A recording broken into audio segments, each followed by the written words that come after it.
Hello everyone, मी तृप्ती. माझ्या आसपास आणि खास लोकांना सावध करण्यासाठी व्हिडिओचा हा पार्ट फर्स्टला खूप छान प्रतिसाद आला, छान कमेंट आल्या, त्याबद्दल मनापासून धन्यवाद. तर इमॅजिन करा की तुमच्या अकाउंटला कोणीतरी 10 लाख रुपये ट्रान्सफर केले. तर जस्ट इमॅजिन करा, कारण इमॅजिनेशनला पैसे लागत नाहीत. आणि हो, चॅनलवर आलाच आहात तर सबस्क्राईब नक्की करा, कारण सबस्क्राईबलाही पैसे लागत नाहीत. तर याचं उत्तर तुम्हाला व्हिडिओमध्ये नक्की मिळेल की काय करायचं. पहिल्या पार्टमध्ये आपण स्कॅमचे प्रकार डिस्कस केले, त्याचं कंटिन्युएशन म्हणजे सेक्सटॉर्शन स्कॅम. तर याच्यामध्ये एका महिलेचा व्हिडिओ कॉल येतो. व्हिडिओ कॉल जसा स्टार्ट झाला तसा न्यूडिटीचे व्हिडिओ प्ले होतात किंवा एक महिला वस्त्र उतारताना शूट होते हे सगळं.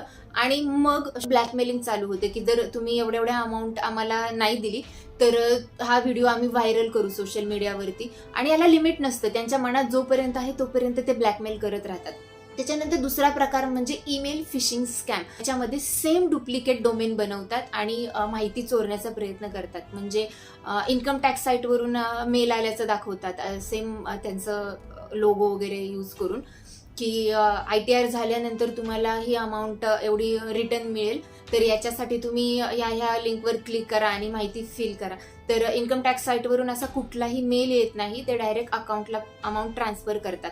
FB वरूनही बऱ्याचदा मेल आलेले आहेत की सस्पिशियस ॲक्टिव्हिटी, एक स्टेट ऑफ अर्जन्सी क्रिएट करतात आणि तुम्ही हे जर ॲक्टिव्हिटी रिमूव्ह नाही केली तर तुम्हाला तुमचं अकाउंट ब्लॉक होईल असं माहिती देतात. मग त्याच्यानंतर युजर ID, आपण त्याच्यावर क्लिक करून युजर ID आणि पासवर्ड वगैरे प्रोव्हाइड करतो आणि सगळे डिटेल्स त्यांना जातात. HTTP आणि HTTPS अशा 2 लिंक असतात आणि S याचा अर्थ सिक्युअर, म्हणजे अशा लिंक मोर सिक्युअर असतात, मोर दॅन HTTP. तर नक्कीच जेव्हा केव्हा तुम्हाला अशा लिंक येईल तेव्हा तुम्ही चेक करा, कारण आपण कुठली माहिती केव्हा तरी घेत असतो आणि आपल्याला ती कधी उपयोगी पडेल हे आपल्यालाही सांगता येत नाही. म्हणजे माझ्या बाबतीत असं एकदा झालं होतं की मी जेव्हा जॉब सर्च करत होते तेव्हा मला एक व्हॉट्सअपवर मेसेज आला की वर्क फ्रॉम होम आहे आणि तुम्ही म्हणजे काहीच करायचं नाही आहे, घर बसल्या काम करू शकता. आणि बरेच म्हणजे यूट्यूबचे वगैरे व्हिडिओ बिटकॉईनच्या संदर्भात पाठवले आणि सगळ्यात शेवटी एक लिंक पाठवली होती त्यांनी आणि हे ॲप डाउनलोड करा, याच्यावर तुमची माहिती फिल करा आणि याच्या थ्रूच काम करायचे असं त्यांनी सांगितलं. तर मी कधीतरी हे न्यूजपेपरमध्ये वाचलं होतं आणि ते वाचल्यामुळं मी अवेअर झाले आणि लगेच इमिडिएटली तो कॉन्टॅक्ट ब्लॉक केला. तर कुठली माहिती कधी आपल्याला उपयोगी पडेल हे सांगू शकत नाही, त्याच्यामुळे अवेअरनेस असणं गरजेचं आहे. इन्स्टंट लोन ॲप, तर फक्त आधार कार्ड आणि पॅन कार्ड याच्या बेसवर तुम्हाला भरपूर असे चायनीज ॲप आहेत, ते लोन प्रोव्हाइड करतात. किंवा कधी असंही होतं की एक कॉल येतो आणि लोन हवंय काय, लोनची रिक्वायरमेंट विचारतात आणि आपण नाही म्हटलं तरी सुद्धा ते आपल्या अकाउंटला लोन अमाऊंट डिस्बर्स करतात. आणि त्याच्यानंतर परत आपण म्हणजे रागात कॉल करतो की आम्हाला नाही पाहिजे होतं तरी तुम्ही आम्हाला ट्रान्सफर केले, आम्हाला आता हे रिव्हर्स घ्या म्हणून. तर मग ते त्याच पद्धतीने हे करतात की हो चालेल, आम्ही तुमची अमाऊंट रिव्हर्स करतो, त्याच्यासाठी प्रोसेस करावी लागेल. तर प्रोसेस करायच्या ह्याच्यात तुमच्याकडून ते OTP घेतात आणि त्याच्यानंतर तुमच्या ॲक्च्युअल अमाऊंट जी असते अकाउंटवरची ती सुद्धा ट्रान्सफर करून घेतात.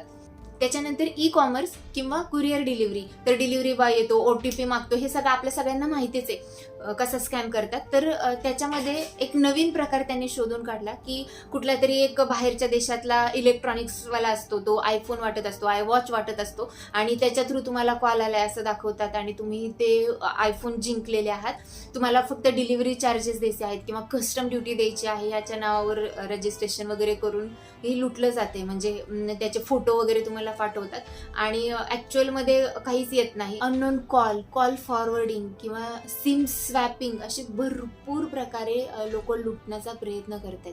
आणि यात गावच्या गावं सामील आहेत, म्हणजे जामतारा किंवा सेक्सटॉर्शनमध्ये गोत्री गुरु अशी गावच्या गावं सामील आहेत. ज्याच्या सोबत ही घटना घडली आहे त्याला फायनान्शियल लॉस तर आहेच, पण मेंटल स्टॅबिलिटी, सामाजिक प्रतिष्ठा किंवा आपल्या जॉब किंवा प्रोफेशनमधून वेळ काढून ह्या गोष्टींचा फॉलोअप घेणं. सायबर क्राईमला रिपोर्ट करायचं म्हणलं तर ते बँकेकडे जातात, बँकेवाले FIR मागतात, FIR करायला गेलो तर पोलीस सांगतात की ही आमची केस नाही, ही सायबरची केस आहे. सायबर म्हणते अजून तुमचं फाईलच आलेली नाही. म्हणजे मी असं नाही म्हणत की सगळ्यांनाच हा प्रॉब्लेम फेस करावा लागतो, पण मॅक्सिमम लोकांना हा अनुभव आलेला आहे.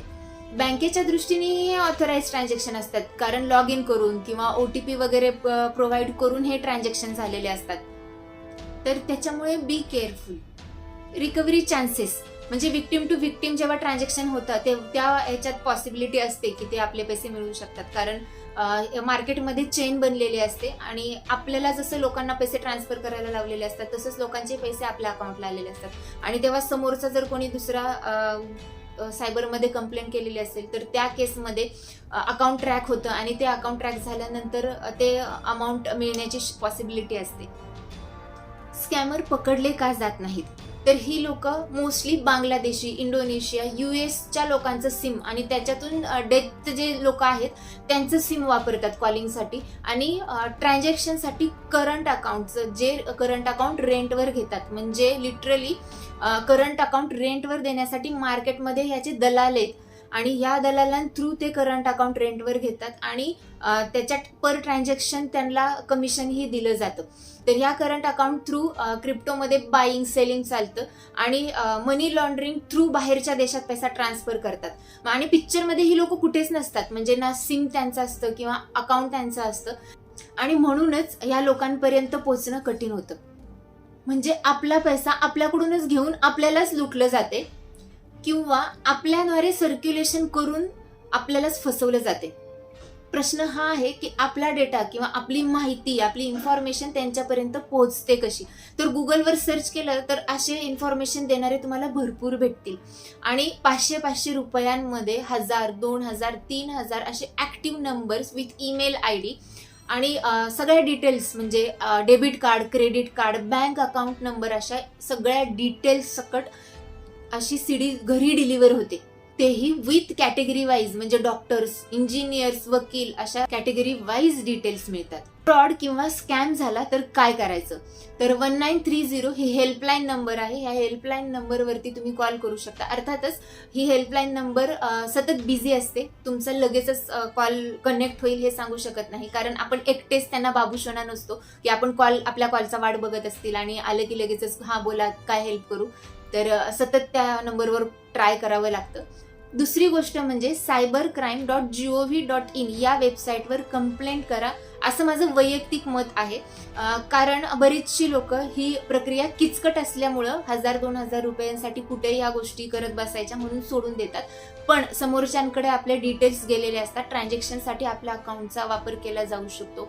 म्हणजे कधीतरी आपण विक्टीम असतो आणि विक्टीम पासून फ्रॉडस्टर कधी बनतो हे आपल्यालाच समजत नाही आणि तोपर्यंत सायबर क्राईम आपल्यापर्यंत पोहोचलेली असते आणि आपल्याला त्याचं प्रूफ नसतो. जसं गाडी हरवल्यावरती तुम्ही कंप्लेंट करता त्याचा मिसयूज होऊ नये म्हणून आणि एव्हिडन्स म्हणून तुमच्याकडे एक पावती असते, जरी मिसयूज झाला तरी तुम्ही ती पावती दाखवून निर्दोष आहात हे सिद्ध करू शकतात. त्याचप्रमाणे या केसमध्येही या गोष्टींचा तुम्हाला फायदा होईल कंप्लेंट केल्याचा.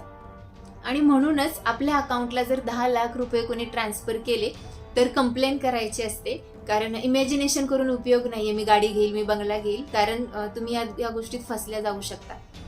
कंप्लेंट केल्यानंतर पोलीस घरी येतात का, तर सायबर क्राईममध्ये कंप्लेंट केल्यानंतर पोलीस घरी येत नाहीत, उलट तुम्हाला सतत फेऱ्या माराव्या लागतात तुमच्या कंप्लेंटचं स्टेटस घेण्यासाठी. आणि म्हणूनच असं म्हणतात की prevention is better than cure, म्हणजे ही गोष्ट होऊ नये याच्यासाठी काळजी घ्यायला हवी. तर त्याच्यामध्ये अननोन साईटवर क्लिक करू नका, फेक वेबसाईटवरती बँक डिटेल्स शेअर करू नका, मोबाईलमध्ये जे अनयुज्ड ॲप आहेत ते अनइन्स्टॉल करा, जे यूज करतायत त्याला वेळोवेळी अपडेट करत राहा, कॉल फॉरवर्डिंग ऑप्शन चेक करत राहा, टर्म्स अँड कंडिशन्स वाचून ॲप इन्स्टॉल करा.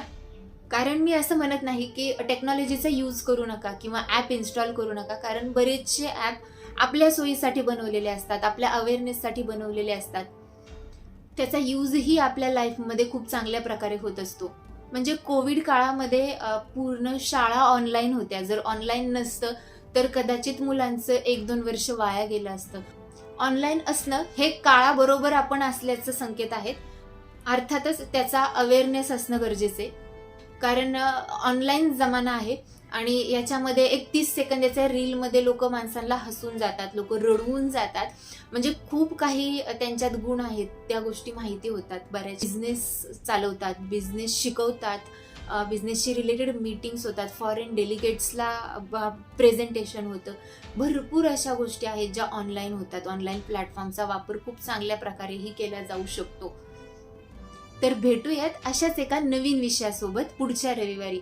तोपर्यंत ऑनलाईन राहा. थँक्यू.